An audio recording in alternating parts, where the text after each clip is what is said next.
Banyak yang bertanya kepada saya, mengapa sih Mas, pemerintah kok nampaknya atau seolah-olah diam terhadap polemik para habaib ini. Bukan hanya terkait polemik nasabnya, tetapi juga kontroversi-kontroversi sejarah sikap-sikap mereka yang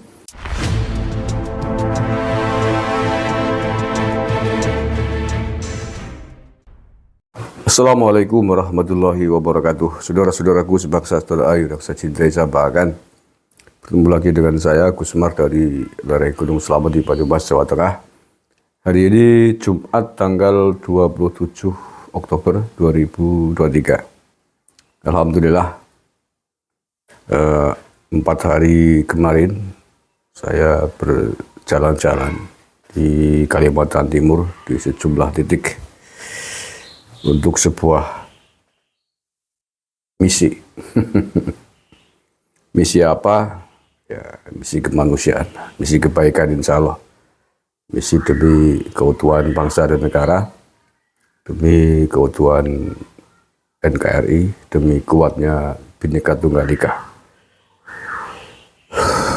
Alhamdulillah beberapa tokoh yang sempat kami temui di Kalimantan Timur, termasuk diantaranya di Balikpapan, sepakat untuk terus menggaungkan keutuhan bangsa ini, untuk saling bersinergi, menguatkan, meneguhkan kebersamaan, meneguhkan pentingnya Bhinneka Tunggal Ika. Terima kasih saya sampaikan kepada sedulur-sedulur semua, pada saudara-saudaraku semua di Kalimantan Timur, di Balikpapan khususnya, yang memang kemarin banyak fokus di situ, yang telah menerima kami dengan sangat ramah, sehingga merasa saya sangat kerasan. Rasanya di rumah sendiri, rasanya tidak asing di Balikpapan saya. Walaupun harus melampaui pulau ya, melampaui perjalanan udara sekitar 2 jam dari Jakarta. Tapi nampaknya merasa tidak asing. Ini saya sampaikan kepada saudara-saudaraku di sana. Orangnya ramah-ramah, baik-baik, kotanya bersih, Balikpapan. Mantap. Lanjutkan, mudah-mudahan Balikpapan tetap menjadi Balikpapan yang ramah, yang sopan, dan tidak pernah lagi akan menerima ideologi-ideologi radikal, ideologi-ideologi paham-paham kaku, paham-paham keras, yang merasa sok paling benar, yang merasa paling suci, yang menyalahkan pemahaman ideologi-ideologi di Nusantara ini, apapun agamanya. Dan itu harus diupayakan bersama oleh seluruh elemen di Balikpapan. Jangan pasif, kalau pasif nanti lambat laun ya terpapar, bisa berubah. Balikpapan yang tadinya ramah nanti jadi Balikpapan yang dipenuhi oleh orang yang suka marah-marah. Dan itu akan sangat bergantung dari keseriusan komitmen bersama warga Balikpapan. Sekali lagi, salut buat Balikpapan, terima kasih.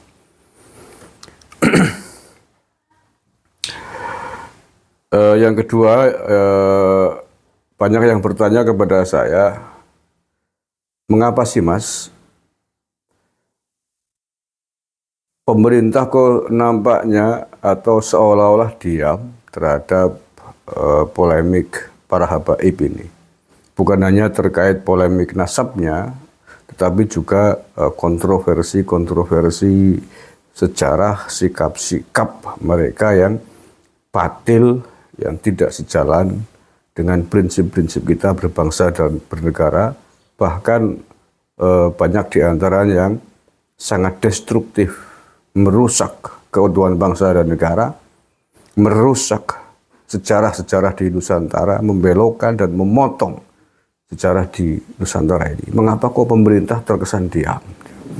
Jadi perlu saya sampaikan, pemerintah hari ini negara hari ini sedang fokus memikirkan, menyongsong, menyambut jalannya pemilu 2024 untuk transisi pergantian kepala negara, pergantian pemimpin.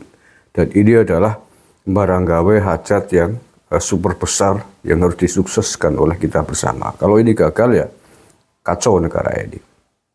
Jadi percayalah bahwa isu ini, polemik ini, kontroversi ini sudah sampai ke telinga para pejabat penting negara ini, baik di tingkat elit pusat maupun di tingkat yang ada di bawahnya dari mulai provinsi, kabupaten, dan seterusnya.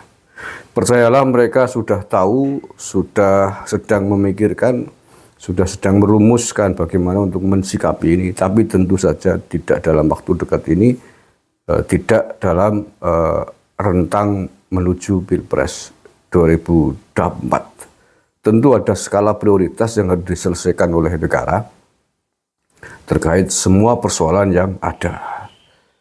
Nah, sekali lagi tidak usah khawatir. Tidak usah khawatir bahwa negara sedang memikirkan ini semua. Setidaknya nanti setelah Pilpres pasti akan diselesaikan. Akan diselesaikan. Dan perlu diketahui, percayalah juga bahwa para kelompok, klan, komunitas imigran atau keturunan imigran zaman ini pun juga sedang jauh lebih gusar daripada kita. Jauh lebih gusar daripada kita. Mereka juga tahu dalam posisi kondisi yang sedang sangat mencemaskan. Jangan dikira ya, makanya beberapa tokoh pentolan dari para Habib ini melakukan upaya-upaya perimbangan, terus menggalang kepercayaan publik dengan sejumlah acara-acara penting, menggait elit-elit negara, elit-elit masyarakat dengan sebuah beraneka macam acara. Itu adalah salah satu tampilan dari kegusaran mereka, kekhawatiran mereka akan nasib klannya, nasib kelompoknya selama 1 abad di NKRI ternyata harus gonjang-ganjing atas fakta-fakta sejarah yang tidak benar.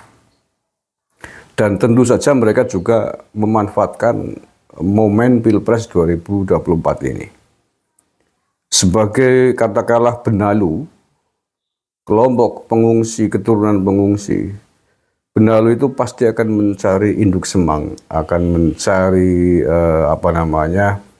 inang yang bisa ditemploki, yang bisa ditunuti bahasa Banyumase, yang bisa dijadikan sandaran untuk eksistensi mereka.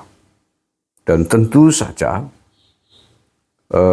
sebagaimana laiknya benalu, semakin subur, semakin besar induk semang yang dijadikan parasit ya, yang akan dijadikan tempat untuk parasit itu pasti akan semakin subur.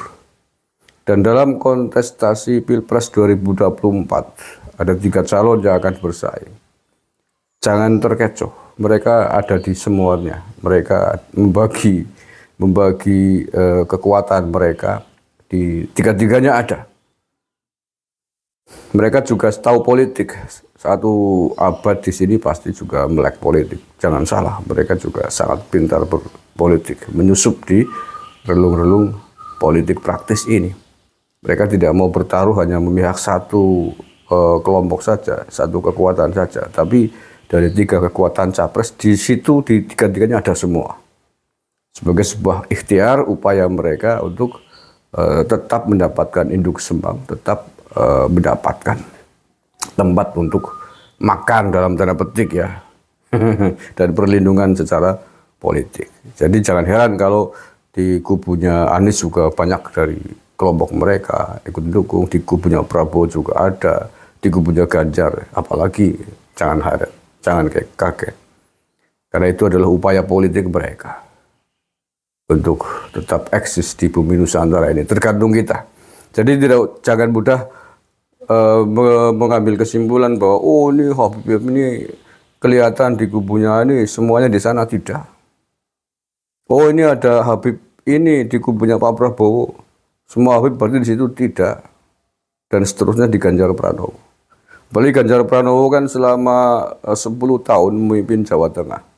Itu menggandeng salah satu Habib di Jawa Tengah dengan kegiatannya setiap sebulan sekali dengan tajuk Jawa Tengah bersolawat, sebulan sekali itu. Jadi tidak mungkin dia akan mau melepaskan Ganjar Pranowo, Habib kelompok yang satu ini. Dan dipastikan ketika Ganjar nanti capres, dia pun akan merangsek untuk mempertahankan kegiatannya itu. Oke ya, jadi pada intinya tidak usah khawatir bahwa negara sudah tahu akan gonjang-ganjing ini dan akan diselesaikan, tetapi bukan sekarang. Akan diselesaikan secara kualitatif keseluruhan pasca pemilu untuk mencari kebenaran demi tegaknya NKRI yang bersih dari segala macam benalu yang akan menggerogotinya. Terima kasih. Assalamualaikum warahmatullahi wabarakatuh.